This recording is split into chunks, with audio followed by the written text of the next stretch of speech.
Kaya kumani, di ba?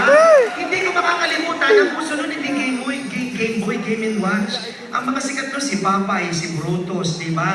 Si Ninja Turtle, si Michelangelo. Hindi ko makakalimutan, noong unang panahon, ang television nun, hindi naman remote, di ikot. Parang may sarador pa, parang tabernakulo. Thank you, Lord. Pwede magdasal. Hindi ko makakalimutan, noong unang panahon, ang mga commercial, corny, pero madaling tandaan. United American Tiki-Tiki, pampalusok ng inyong baby. Look at me, ma'am, you're my number one dito. Di lang pang pamilya, pang sports pa, alcohol yun. Dragon Katol, Dragon Kong Umuso, Lamok Siguradong Teko. Liway-way, ikaw ang gamitin ko. Seiko wallet na maswerte. Karonia, ang kuko natin sa kayong bonakit, batang may laban din. Iba na dan, Christina, rin, dan, sa kamay sa yung bata ka pa, pero mahalay ka na, di ba? Bata ka pa, pero kaya mo na, yung pala yun. Simple nun! At naalala ko, wala namang computer nun. Dati, pag gusto mong sumulat, personal, handwritten, iuulog mo sa post office. Alam niyo, tinawagan ako ng post office, kinukuha nila ako endorser. Sabi ko, sige, ganito ang commercial natin. Dito na kayo maghulog sa post office dahil kami lang ang may extra public service. Kami lang ang nagbubukas ng mga sulat niyo. Di ba? Wala na. Pagdating sa'yo, nakawang ka na. After mo, din ako tinawagan, nagalit sa akin yung Postmaster General. Hindi ko makakalimutan nun, hindi uso ang email. Walang email. Maghulog ka ng sulat, pag ihulog mo January, ang dating yan, January next year na. Nag-traffic pa siya. Dati naalala ko noon, ang unang cellphone ko ay 5110. Nung panahon ko, pag gano'n ang phone mo, Diyos ko, Panginoon ka lang na makakita siya, Panginoon, di ba? Mayamang ka dahil mahal yun. Eh ngayon, pag ganyan ang phone mo, 5110 ano kayo, naku, taong bato ka. Ang ringtone mo, ganito, Flintstones, with the Flintstones. Ang message mo, yabadabadu, gano'n na cellphone mo. Yan yung mga cellphone na pag naiwan mo sa Jollibee, kibami yung Jollibee, nandun pa yung phone mo. Walang magnanakaw niya. Sa kapag ikaw na hold up ka, hold up! Akin na cellphone mo, panakitod na po, aakapi ka ng hold upper. Nakakaawa ka naman, yung next na nanakaw ko sa'yo na lang, ha? Sa sobrang kalumaan, di ba? Kaya alam nyo, nung pinakikinggan ko yung ating speaker kanina, nakita ko, sabi ko, wow, this generation is blessed at the same time also cursed. Alam nyo bang, ang technology is both a blessing and a curse, but it's up to you. Di ba, nasa sa inyo yan, kasi nakakalungkot. We thought, when we embrace technology, we will become better people, we will be closer. But what happened was the irony. Alam niyo, irony yung ginagamit sa damit, yung flat irony, ha? By the way, yung mga jokes ko pang matatalino lang, ha? So, kung di kayo natatawa, alam niyo na bobo kayo, ha? Umalis na kayo, hindi kayo mag-e-enjoy sa akin, ha? Hindi ko makakalimutan, dati, nung wala pang technology, sabi natin, let's embrace technology because technology will bring us closer. But what happened was the irony, the contrary. Parang mas lumayo tayo sa isa't isa. It pains me to see families eating together but not talking, they're all texting. It pains me to see friends. Nagtatawanan pero hindi nag-uusap, nagpo-forward na ng message. Para mga tanga sabi, forward ka pa? Magkatabi lang yan. Ako lahat ng Facebook account ko, lahat ng social media ko puno. Pero hindi nyo ko makikita magpo-post ng mga walang kakwenta-kwentang bagay. Kasi ang alam ko ang Facebook, it was designed to look for your friends. Ngayon, it's no longer a place just to look for friends, but it has become a place to glorify the self. The culture of selfie. I don't need you to be in my photo. Kaya ko to. At nalilito nga ako, ngayon ako nakakita ng Facebook na may kaibigan ako galit sa akin. Hindi ka ba galit sa akin? Dahil hindi mo nilike mga pictures ko. Sabi ko, friend, yung mga pinopost mo naman kasi, una, pagkain. Bakit ko naman siya ilalike? Wala ka naman dun. Pangalawa, nakain ko ba yun? Bakit ko ilalike? Napaka-plastic ko naman para ilike ko yun. At ngayon lang ako nakakatawa. Kanina nagbukas ako ng Facebook, nakalagay doon, friends, namatay ang lolo ko kanina. Ano nakita ko? 1,000 likes. Ba't kayo naglalike? Namatayan na yung tao. Parang sinabi mo, bro, patay na ang lolo mo. Very good. You get my point? That's why technology is both a blessing and a curse. That's why ginagawa natin nito at thanks to Onggil na meron tayong ganitong mga seminar for you young people to understand na hindi una lang sabi, karapatan ko magka-internet. Eh, di good luck. Ang problema sa bayang to, ang daming taong nagrarally para sa karapatan. Pero nakalimutan nila yung responsibilidad. I'll fight for my right. How about your responsibility? Gago ka pala eh. Rally ka ng rally dyan. May karapatan ako. Eh, yung responsibilidad mo. Ginagawa mo ba? My dear young people, technology is so powerful. Kaya kanina nung nakita ko yung animation, sabi ko, I like my book to be that way. I have to innovate. Technology, innovate or evaporate. That's it. Kung gusto nyo maging magaling, ang problema sa inyo nakakatawa. Pagkagalitan ko lang kayo, wala naman kayo magagawa kung may na microphone. Nagsiseminar dito, labas kayo ng labas. Bakit? Ganoon na ba kayo magaling? Magagaling na ba kayo? At hindi kayo nakikinig, tapos nagbayad kayo rito, tapos magagaling, wala ko natutunan eh, gago ka pala eh. Labas ka ng labas eh. Alam nyo, the problem with you young people, ang angas-angas nyo, wala pa kayong napapatunayan. Ako, I always tell my younger siblings, I teach. Tago natin ang paaralan sa pangalang De La Salle University na matinding kalaban itong paaralan. Kaya yung banggitin, bakit ako makalabas ng buhay eh. Alam mo na. Ito sinasabi ko sa mga estudyante ko. Ako, bilang profesor nyo, okay lang mag-ingay kayo. Okay lang dumaldal ka sa klase ko, pero make sure tapatan mo himla ng utak ko dahil magna cum laude ako. Ngayon, hindi mo kayang tapatan, umupo ka, makinig ka. Kaya huwag yung binabasos yung mga profesor nyo. At tatandaan nyo yan, unang-una, papunta pa lang kayo, pabalik na kami. Sa mga itsura nyo, pabalik na yan. Ha? Kaya nga kung pwede ba, sorry magsasabihan ko lang kayo pag seminar makikinig kayo, hindi kayo nagbayad para matulog. Kung matutulog kayo, mag-Sogo Hotel kayo, may malapit dyan sa Cubao. Sulit pa kayo, may bolt pa doon, Manood kayo doon, meron doon. Pero pag kayo ay nasa seminar, makinig kayo. Dahil alam nyo ba, because of technology, there are so many opportunities for you to be great in your own endeavor. Alam nyo, nung panahon ko, wala naman ganyan kabilis na internet.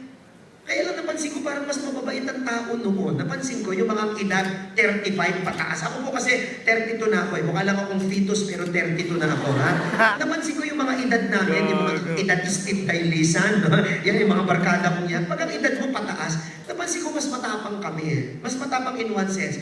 Pag may failure is food. Hindi kami sumusuko. Mas lalo kaming gumagaling kayo. Bumagsak ka sa quiz, shit, magpapakamatay na ako. Ang hina ng loob nyo. Bakit? Alam nyo, isang nagtuturo sa inyo, tanungin nyo ako sino. Tanungin nyo ako sino. Technology. Because technology is so fast. Diba? Nagagalit ka pagka yung cellphone mo naghahang. Kasi nga pati nga yung cellphone nalilito na eh. Cellphone ba ako? Pantext ba ako? Video ba ako? Camera ba ako? Kaya ngayon na sinasabi ko sa mga tao, yes, technology is important, but at the end of the day, that technology needs a human person para pindutin siya. Ang problem kasi, we glorify technology at the expense of people. No, at the end of the day, the greatest asset of this world is you. Kaya bago ko magsimula sa talk ko, hindi pa ako nagsisimula, introduction pa lang yun. I want you to know, dear friends, that you, number one, you are good. Don't forget that. Do you want to succeed? Yung mga hindi sumagot, simulang ilugbo kayo hanggang mamatay kayo, Do you want to succeed? Do you want to be the best? Do you want to be happy? Always presuppose your goodness. Walang nilikang masamang tinapay ang Diyos. Ang tao sumasama dahil sa sitwasyon. Pero originally, man is good. And you have to believe on that truth. Unless you believe on that truth, you cannot amount to anything. I am good. Sabi mo sa katabi mo, tandaan mo. Kahit ganyan ang itsura mo. Sa ayaw at sa gusto ko, you are good. Tanungin niyo ako, bakit? Dahil tayo ay tao. When God created us to be human beings, part of that gift is the gift of goodness. Sabi mo sa katabi mo, tandaan mo, tao ka, kahit hindi halata. Kaya alam nyo, nagpapasalamat ako dito sa kaibigan ko, si Ina at ang buong Comkill team, because we and they, through their assistance, we are giving you you lectures that will not allow you to be the best in your skills, but to be inspired to reach your dreams. Kahit gano'n ka ka-talented, but you don't see the meaning why you want to do things. I was interviewing Michael Vin, si Bitoy, for my TV show, #Michelangelo. And I told Michael Vin, there are only two greatest moments in our life. Do you know those two greatest moments in our life? Do you want to know? Alam mo kayo magagawa. This is part of the talk, no? There are only two greatest moments in our life. Number one, the moment that you were born. That's the first greatest moment nung ipinanganak ka sa mundong ito. But the second most important and greatest moment is when you have discovered the reason why. Why was I created? May mga tao minsan humihinto lang dun sa una. Pinanganak na ako, period. No. The greatest moment is this, when you have discovered why. My dear young people, hindi ko kayo kilala personally, but your eyes tell me that you have a lot of questions in life. You are trying to search for who you are in this world. Saan ba ako dito? Yung sa inyo nakita ko, ang dami yung tanong, mukhang marami kayong problema. Isa, nagbubutapan ako. Ang problema mo, sore eyes. Pagpa-check up ka na, nakakahawa. Yan. Tinatanong niyo ako siguro, Kuya Michael, paano naman ako magiging positibo? Paano naman ako magiging magaling? Marami akong pinagdadaan ng problema. Kapatid, sino bang walang pinagdadaan ng problema? Kahit ako may problema rin. Pero ito lang ang rule ko, pag may pinagdadaan ng problema, dumaan ka lang, huwag kang tumambay. Yung iba kasi tumatambay pa. May problema ka, wala kang pera, mababa-grade mo. Eh, yung mga taga-Tacloban, anong problema nun? Walang makain. Isa kong kaibigan, kilig na kilig, darating na si One Direction. Eh ano naman ngayon? Pag nag-concert ba yung mga lintik na yan, bababa ba ang galong ko? Kaya alam nyo, nung ako napasok sa telebisyon, kinikwento ko nga ito kay Ina. Sabi ko, pag ako naging artista, ayoko lang na sikat, gusto ko maging inspirasyon ako. Na malaman ng mga Pilipino, mga artista pala may utak din naman pala. Oo naman, konti lang naman yung wala, no? Bibilangin, kwento ko sa inyo kung sino, mamaya. Binigay ng libro ko, bubulong ko sa inyo, no? Because I want to tell people, life is beautiful, to waste it. Alam nyo ito, kayo, hilig nyo sa artista. May artista, may kaibigan ako. Nung dumating yung si Justin Bieber, sabi niya, friend, samahan mo naman ako manood tayong concert. Yung, hindi ko naman gusto yung si Justin Bieber, nilibre kita VIP pass. O magkano yung ticket? 35,000 each. Ako na magbabayad. Ano? Magbabayad yung 35,000? Unahan-unahan daw. Eh, Diyos ko, totoo nga, nung pagpasok namin kay Justin Bieber, Diyos ko mga ma'am, halos pati blackhead si Justin Bieber, makita ko na. Sa sobrang lapit, akala ko yung presyong yun, talaga nakakandong ako sa kanya pag kumakanta. Eto na. Nung dumating na kami sa concert, kinig na yung babae yung barkada ko, excited na ako. Sabi nung announcer, ladies and gentlemen, Justin Bieber! Sabi niya, nagtititili, ay! Tapos nahimatay siya. Diyos ko, nagising na friend, patapos na yung concert. Sabi ko sa kanya, nakakaawa ka naman, friend. Biro mo nagbayad ka ng 35,000 para matulog ka lang dito. Darating si One Direction. I have nothing against those boys. Pero nalulungkot ako, nung in-announce dito, aba, ng mga lukaret na mga gustong-gusto si One Direction, nagsipagtakbuhan sa MOA Arena, pumila daw. Doon pa natulog, ginawang El Shaddai, natulog doon. Para makakuha, pumila ng ticket. Tapos in-announce ng kinabukasan na, sorry, wali ng ticket. Nako, nag-iyakan yung mga bruha. What the martigan na? Na parang ang in-announce, pag-umunaw na mundo. Sabi ko, what kind of values do we have? Umiiyak ka na hindi ka nakakuha ng VIP ticket na ang halaga ay 18,000. Na yung 18,000 na yan ay pwede ng pangmatrikula ng isang kawawang estudyante sa Tacloban for 1 year. Maintindihan ko yung bata, baka pinanganak yun sa kawalangyaan. Maintindihan ko siya. Pero yung magulang, sumaba, huwag kang mag-alala, anak. Ipaglalaban ko ang karapatan mo. Bawa, yang-yan mo na sa tagumpay mo. Tinanong yung nanay, kilala niyo po ba si One Direction? Hindi. Nakikisakay lang ako dito. Bakit? Kaya niya binibigay kasi marami siyang kasalanan doon sa anak niya. Wala siyang oras. Binibili yung pagmamahal ng anak. The values of people. Dear friends, life is beautiful. I do believe that God created us to be happy. God created us to make our lives so beautiful.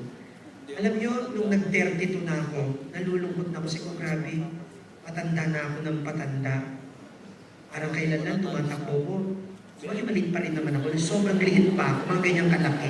Nung pinanganak kasi ako, friend, para lang ako lumpiang Shanghai. Nalagaan ng nanay ko yun, gano'n. Tulog na ako agad. Ang crib ko, mura lang, posporo.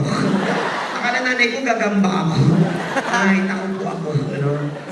Nalala ko nung bata pa ako, takbo lang ako ng takbo, walang salawa. Ay, takbo ka. Dati, pag naiihi ako, hindi na ako umihinto sa CR. Lalabas ko lang yung putotoy mo, doon ka. Sabi naman kita, ay, cute, bata. Ikaw yung ko kaya gawin yun. Hayop ka, bastos ka! Napagansya pa ako. Iba na. That's why you still have the gift of youth. Use it well. Ako I'm amazed sa mga pinakita ni Ma'am kanina. Imagine ninyo kayang gumawa ng Pinoy ng ganong animation. Sabi ko, gusto ko rin magkaroon ng ganong espada na hinahagis mo, may sarili siyang tracking system. Pag sa'yo, duguan na. Galing, di ba? Nakaka-amaze ako. Samantarang nung high school ako, inabot ko pa yung World Star. Yung alt, ganun-ganun. Pucha, ang hirap na dugo-dugo rin daliri mo, hindi ka pa nakakabuo ng isang brick. But you have the gift of technology. Pero baka akala nyo tayo ng pinaka-high-tech. Hoy, hindi. Pumunta kayo ng Japan. 10 times ang high-tech doon. Nung nagpunta ako doon, Diyos ko, walang security guard ang mga mall. Ha? Ang security guard nila, maliit na robot yung para sa Star Wars. Ikot lang ng ikot. 1 hour, nakakahuli ng magnanakaw. Nung nalaman ng Amerika, nagpabili ang Amerika ng maraming robot, pinakalat sa buong Estados Unidos, 30 minutes pa lang nakahuli na ng magnanakaw. Nung nalaman ni Presidente Noynoy, nagpabili si Noynoy ng marami, pinakalat sa buong Pilipinas, 5 minutes pa lang, nawawala na yung robot. Di ba? Nawawala. Sa Changsha.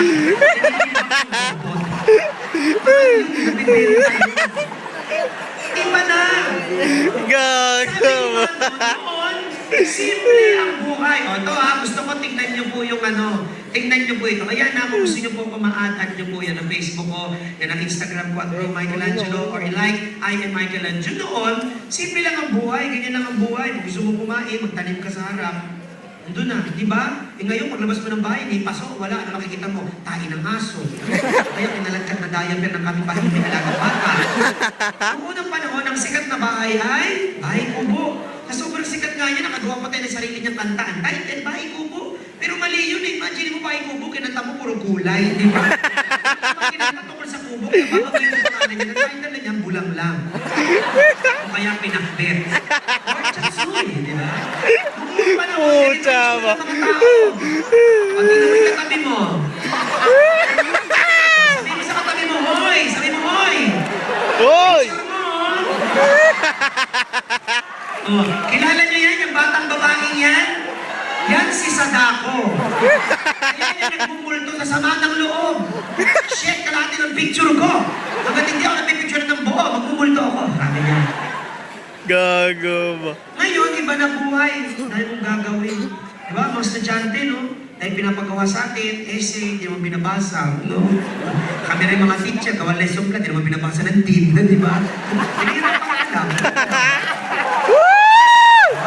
May pinagdadaanan. Kailan yan? Ako na naging magna cum laude ako, nabigay lang ako ng leche plan.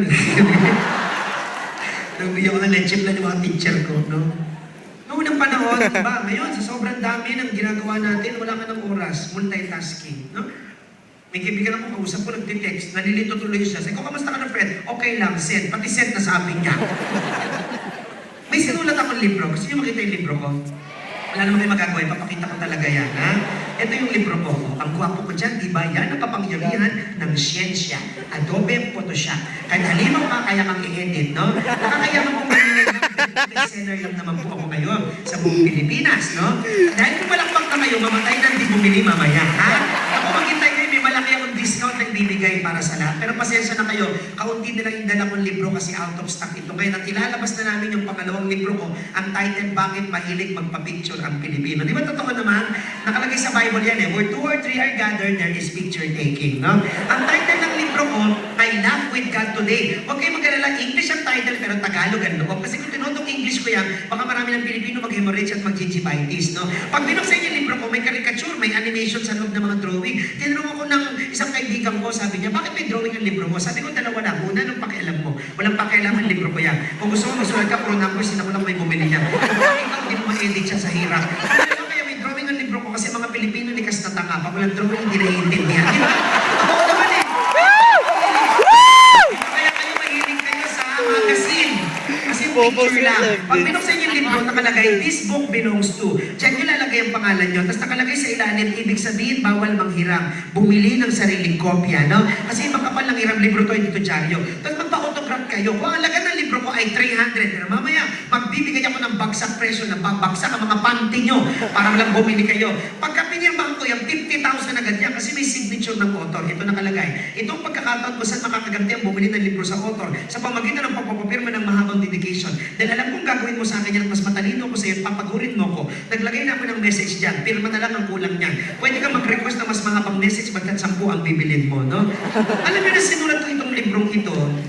Nung una, kulay puti, bestseller, 2 months, 10,000 copies. Ngayon, this is around 50,000 to 100,000 copies sold in just less than 4 years.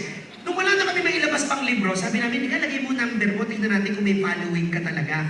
Naglagay ako ng number, so pag bumili kayo, nandito ang personal number ko. Matitext nyo si Michelangelo, matatawagan nyo si Michelangelo. Aba, 30,000 copies sold out in just less than 3 months, na ngayon pinagsisisihan ko na.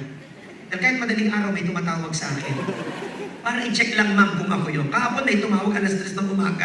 Dinalim ko nga ako, sabi ko, hello. Sabi niya, hi, si Michelangelo ba? Di nakikita sa TV? Opo, ay, naku, ikaw pala to. Naku, teka, buti gising ka pa. Di ba madaling araw na, ay, hindi po, recording lang po ito. Gusto niyo ko rewind ko? Kasi nag-play ko ulit, so magpakita ka sa akin, papatayin kita. No? Madyan yung tinanong niya ako, ba't ako gising? Siya gumising sa akin. Iba ang mundo ngayon. Noon, natatandaan ko, simple lang ang buhay. Ngayon, sa sobrang busy ng tao, napansin nyo pag naglalakad tayo, wala ka nang nakikita sa harap mo. You meet faceless people because you walk so fast. Noon, hindi ko makakalimutan ang mga simpleng laro na nalaro ko sa kalsada. Alam niyo, isang napansin ko, pag ang bata nakapaglaro sa kalsada, iba ang upbringing niya. Kasi dyan niya natutunan yung kaibigan, commitment. Pag nakakarinig kayo, gusto ko mag-react kayo. Nakapaglaro ba kayo ng goma? Mahirap yan sa ating mga ampas lupa. Yung goma, ilalagay mo, titirentas mo, ilalagay mo sa leeg mo, ikaw na ang anak ni Suma, di ba? Sino makakalimot ng larong Chinese garter? Nung panahon ko, kahit lalaki, naglalaro niya, walang babae, pareho ako. Ang taas mong tumalon dyan, pag tumalon ako, tuntong baba ko, Quezon City na. Pero mataas 30 minutes, sa si Michael, no? Hindi ko makakalimutan, mas mataas pa kami mga lalaking tumalon sa babae. Eh ngayon, pag nagkaro ka niyan, lulukuhin ka, bakla, bakla, bakla, bakla, bakla. Pwede bang silais muna, wag agad bakla? Huwag ka mag-alala, papunta rin ako doon. 2 years lang, bakla na rin ako. Wait mo lang, progressive yan, ha? Sino makakalimot ng larong tumbang preso? Titirahin mo ng tsinelas yung lata, tatamahan yung nanay mo, uwi! No? Sino makakalimot ng larong taguang po? Yung hanap ka ng hanap, nakauwi na pala lahat ng kaibigan mo. Imagine mo, elementary kayo naglaro. College na, hindi pa kayo nagtagpo-tagpo. Sino makakalimot ng laro ng mga tanga? Shato, di ba? Iahagis mo, bibilangin mo, 1, 2, 3, 1, 2, 3. Sino makakalimot ng larong trumpo? Sino makakalimot ng larong patintero? Pagka may guhit, thank you, Mayor. Pag wala anong puhunan mo, chok. Pag wala, dahon ng santang. Pag sobrang hampas lupa ang barkadahan, tubig kanal, solved na. Hindi ko na lang nilagay yung paborito yung laro, yung habulang gahasa. Alam niyo yun? Habulin ka pag nabuta ka, re-raping ka. Yay! Ngayon, iba na ang mga laro nyo. Computer, Xbox, pati matatanda naglalaro, pati mga bata naglalaro. Kanyang kaedad, marunong magbukas ng iPad. Di ba't meron akong pamangkin, 2 years old. Nasa Amerika ako, sabi doon niya sa nanay ko nung inaalagaan siya, Lola, can you buy me laptop? Wow, sabi ng nanay ko, may patago ka. Why will you want laptop? I want to Skype dito. Imagine niyo, 3 years old. Alam niya yung salitang Skype. Iba na, lahat ng tao gusto ang cellphone, high-tech. Alam niyo, inantay ko na lang, darating ang panahon, hindi mo na kailangan ng cellphone, SIM card na lang, lalagay mo sa ipin mo, parang braces. No! Oh! Basta, ha?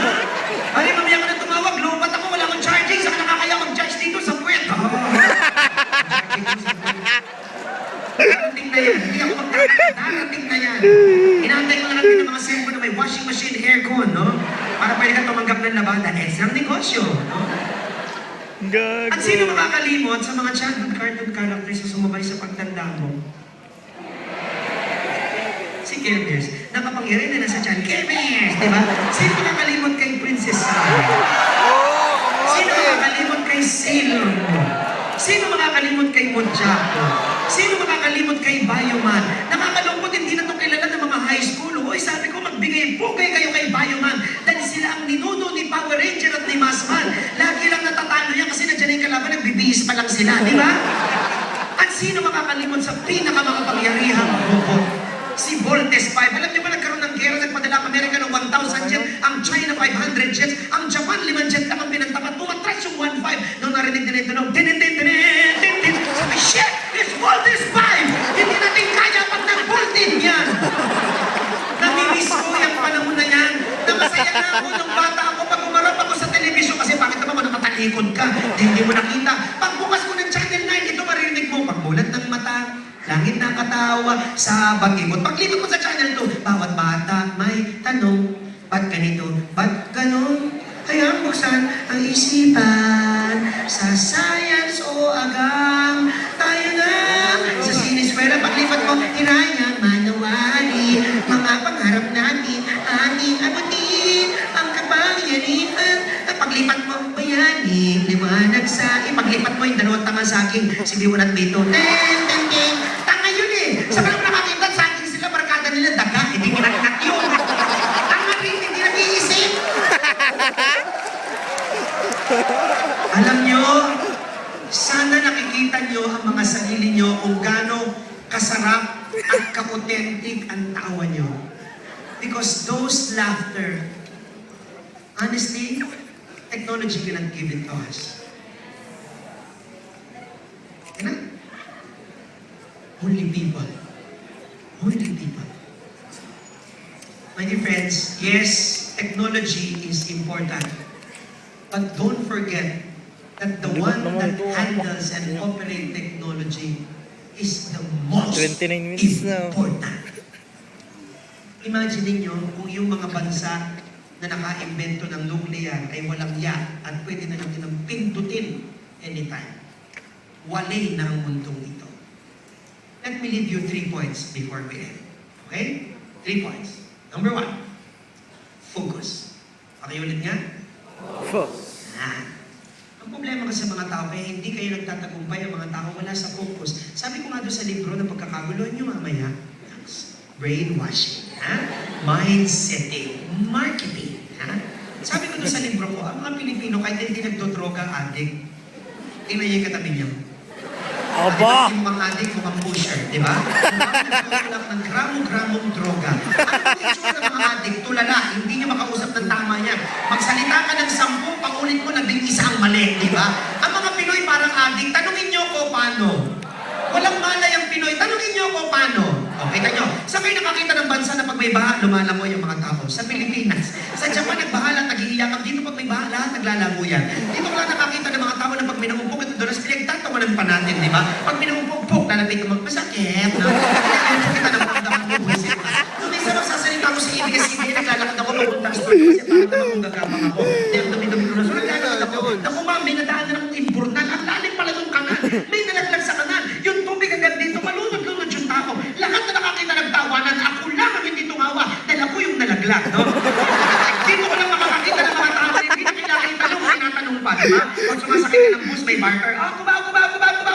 Alis na, kubaw. May lalapit siya, manong kubaw? Ito kikaraw sa mata. Mag-enmore tayo, hanggang mamatay tayong dalawang buwisit ka. Di ba ako, nagtuturo ako ngayon. Itago natin ang pakaralan sa pangalang St. Paul, Quezon City. O yan, mayari di nyo alam, St. Paul. Sabi ko sa estudyante ko, Iha, how many 7 sacraments do we have? Pucha, sinabi ko na yung sagot, 7, sabi niya, I think 4. Wow! Huwag ka nga, Ching, baka matanggal pa yan. Kayang yan. Diba, mga estudyante, sasabihin natin, okay, we will have a quiz. Give 1 word sheet of paper. May magtataas pa rin. Ma'am, 1 more? Oo, 1 whole, madali paper. Back to back ang buwisit mo. Next mong buwisit ka. Si Roman Fonten, no? Hindi na kailangan itanong tinatanong. Pag wala sa focus, mag-aminan tayo. Ito, aminan. Di ba kayo namimili rin kayo ng teacher? Hinatandaan nyo yung mga teacher na exciting. Pag kayo ng teacher, ay my God, impyerno na naman. Di ba? Ganun. Yung talaga umi-ismit-ismit ka. Malalaman mo pagka paborito ka na estudyante, hindi ka dinodrawing. Pag ayaw nyo ng teacher, dinodrawing. Ginawa ka ng halimaw animation. Mga ganun, di ba? Magkaminan tayo, di ba sa mga seminar, namimili kayo ng speaker. Pag hindi nyo gusto yung speaker, alis kayo ng alis, ihi kayo ng ihi, di ba may balisaw-taw, tanggap ng labada. Di ba namimili kayo ng paring sisimbahan? Pag hindi nyo gusto yung paring nagmimisa, di ka naman nagsisimba, paikot-ikot ang ulo mo sa simbahan, lahat napapasin mo kulay, electric pan, o basa ka salamin, o may gagamba, o bakit ng pare. Paring kapit bahay namin, hindi makapagtapos-tapos mag-rosaryo, kasi pag nag-rosaryo, lahat napapansin niya. Sabi niya sa ngalan ng Ama, ng Anak na Espiritu Santo, Panginoong Maria, pagsarang ang pintuan, Panginoong Maria, nakasintan na nakapakasimulan, Panginoong Maria, nakaplansya, nakasaksak, Panginoong Maria, timpan, sa lolo mo. Kaya sabi ng Rosario, Panginoong Maria, napupulong ng pinto, ang Panginoon Maria, sumasabentan na, huwag ka pinagpala sa babaeng plancha, pinagpala ka na mayroong na timba. Ayan po yung nasabi, dahil wala sa... Focus! Kayo ay estudyante, tama? So ano dapat ang focus nyo mag-aral kayo? Huwag kayong lumandi sa school. Tamaan! Sorry for using that word. Kasi yun naman ang alam nyong salita. Yun ang totoo. Kaya hindi ka gumagaling, puro kalandian ang ginagawa mo. Oy! Teka ha, sandali. Pwede ba akong magpatuloy? Okay lang ba? Opo. Pwede ba? School yan, hindi yan love motel. Ang problema kasi, ito, dalawa eh. The school is no longer a place of learning. It has become a place of competition. Kailangan sumakom lang. Alam niyo ba ako, nung ako'y college, hindi naman ako sobrang talino. Maabilidad ako, alam ko yun. Nakakagawa ako ng paraan. Pero mahina ako sa klase kasi nga madaldal ako. Naku, may teacher kami. Nagseminaryo po ako, nagpari po ako. 2 taon na ng pari na ako. Lumabas ako ng seminaryo kasi mayroong magpari pag may itsura ka, no? Ang tawag ko, baba ang loob, ha? Humility. Ang seminaryo ko sa Guadalupe, yung San Carlos, kung may nakikita kayo mataas na pader at may umiihi, yun ang San Carlos.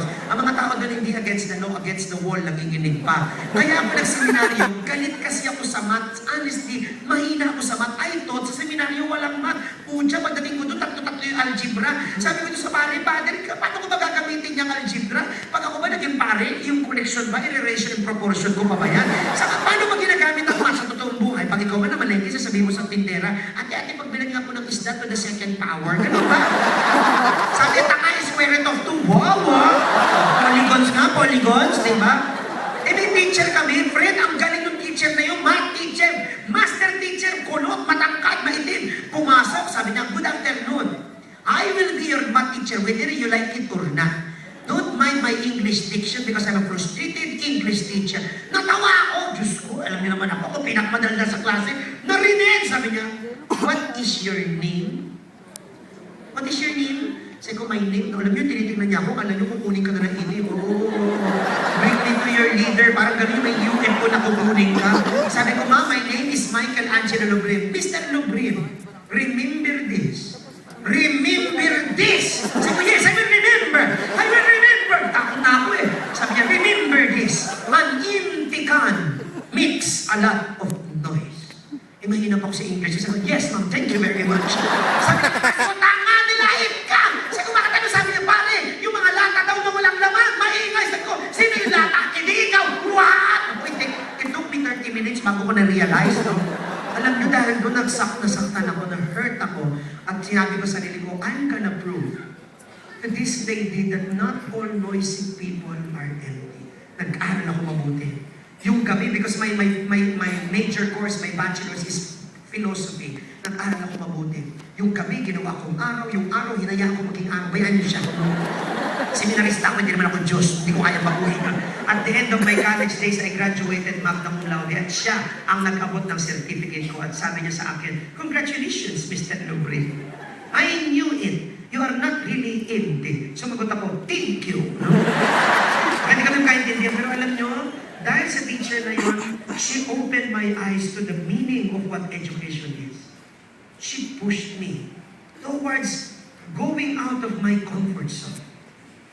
Go out! Alam niyo ngayon may sakit na siya pag pinupuntahan ko, naka-wheelchair, sabi ko, remember me. Remember me! Sabi niya, I remember you. Michelangelo. I always see you in TV and I'm proud of you. Alam niyo, when I heard those words, I said to myself, wow, this teacher taught me that school is really a place to learn and not to compete. Don't compete. Don't ever compare yourself from others. You are your own goodness. Sa school, mag-aral kayo. Yung girlfriend, boyfriend, just use it as an inspiration. Nothing more, nothing less. Kasi alam niyo yung love, hindi nakakain niya pag nagutom kayo. Pag kayo nga nag-asawa, wala kayong pera, babe, gutom na ako, ikakainin ko yung ilong mo.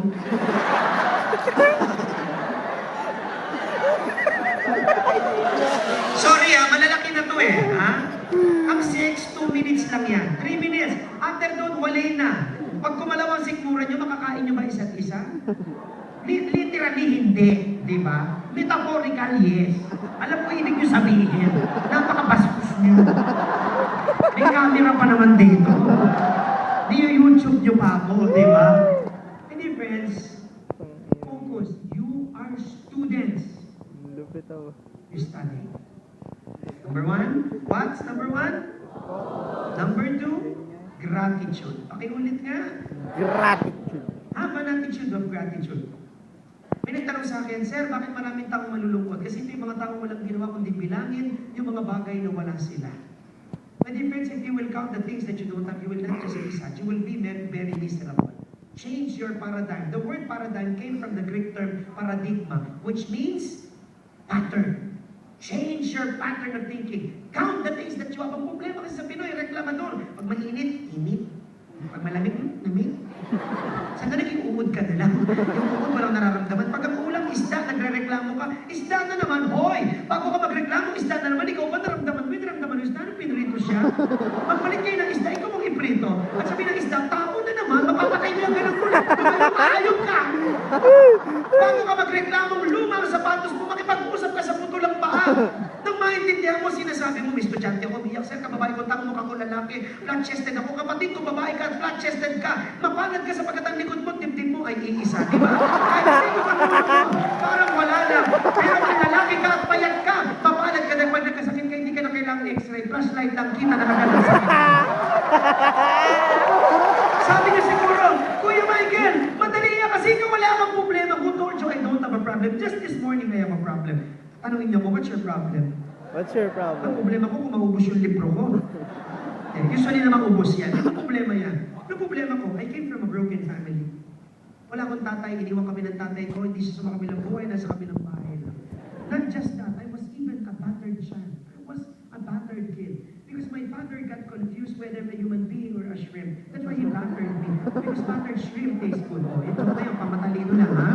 Oh, pinili tumawa. Binubugbog kami ng tatay ko. Not just that, kahit isa kami sa pinakamayamang pamilya at that time, nakita ko, naghirap kami. Dahil sa pambababae at pagbibisyo ng tatay ko, he squandered everything. What is to squander? Ewan ko, nabasa ko lang di sa dyaryo yung word. Mukhang maganda gamitin, mukha kamatalino. Squandered. Tinustay ng tatay ko ang pera ng pamilya. And you would not believe, at the age of grade 4, naghirap kami. Naranasan ni Michelangelo magtinda ng basahan sa kalsada ng bayan ng Valencias. Okay, grade 4. Imagine, the little cute Michelangelo selling basahan in the streets. Bibenta akong basahan. Ganito. Basahan! Basahan! Not just that, I even experienced how to beg nung ako'y grade 6. Namamalimos ako sa mga jeep. Arms! Arms! Spare me a piece of bread! Siyempre mayaman kami, so yung tula ko, English. Pero alam niyo, pinapatawa ko lang kayo. I did experience all those things, and I am not ashamed.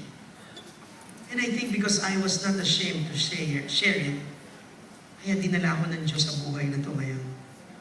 Marami nagtataka, paano daw ako naging matagumpay? Sabi ng kaibigan ko si Bayani Agbayani. Kaya si Bayani, parang may mali sa'yo. Ano mali sa'yo? Tapos sa'yo yung addict ka. Tapos sa'yo yung bababae ka. Tapos sa'yo yung criminal ka. Sabi ko, tek ka. Totally ko nakaisip at di ikaw gumawa. Do you want to know my secret, dear friends? How I was able to turn difficulties into possibilities. How I was able to turn crisis moments into defining moments. Do you want to know my secret? It's in the book. Just find the book, ha? It's on chapter 30. Baka makalimutan ko. By the way, ang halaga po ng libro ay 300. Pero ngayon, magbibigay kami ng 200 lang po ang per book. Pasensya na po yung mga hindi aabutan. Ngayon, kung namamahal lang kayo sa 200, may 50 pesos po. Chinese version, kayo na po mag-translate. Ako ko report nyo, ha? Kung bumili kayo ng libro ni Michelangelo, nakatulong kayo sa isang mahirap na simbahan sa Palawan, doon namin pinapadala yung mga proceeds, isang dilapidated na simbahan. Kung di nyo alam yung salitang dilapidated, pakitignan lang ang katabi nyo. Yan pong ibig sabihin ng dilapidated, wasak, wasak. Do you want to know my secret? Do you want to know my secret? It's not a secret. It's there in your heart. But the problem, you're so noisy inside and out, you can no longer hear it. What is the heart that tells you? Are you ready? Sabi nyo, I'm ready! The heart that tells you, hey, don't forget, life is a choice. Period. Can you please repeat? Kita nyo katangahan nyo, pati period yung ulit nyo. Yes! Do you want to be happy? Do you want to succeed? Do you want to be the great? Wow. Napapaliw na doon. Choose! To be happy is a choice. To be sad is a choice. To succeed is a choice. Even to fail is a choice.